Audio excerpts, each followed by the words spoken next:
J'ai toujours entendu parler dès plusieurs années de ce projet de dossier électronique du patient. Ça m'a toujours intéressé à la fois à titre personnel et à titre professionnel en tant que journaliste. Alors je suis sur l'écran, je me connecte.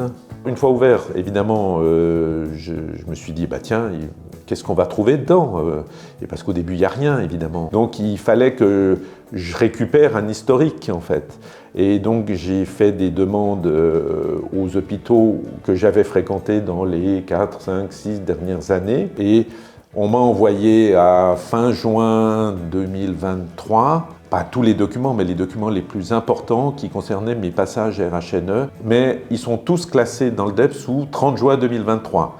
Ils ne sont pas classés par date. Et je ne peux pas les classer, ce qui est un peu ma frustration. Moi, je sais que maintenant, par exemple, au RHNE, c'est automatique. Si je passe aux urgences aujourd'hui, dans quelques jours, les résultats de mon passage seront sur mon DEP.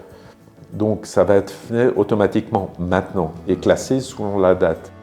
Je me suis dit, je vais demander à d'autres hôpitaux, comme j'étais passé aux hôpitaux universitaires de Genève, au HUG. Ils m'ont envoyé dans les jours qui ont suivi.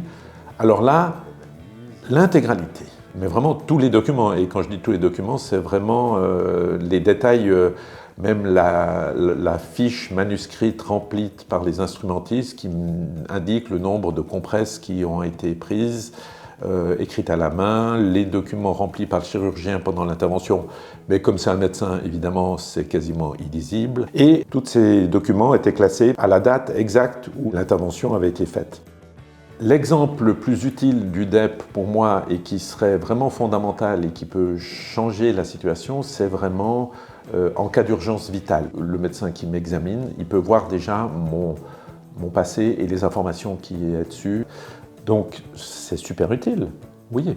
Et ça me rassure sur mon état de santé futur.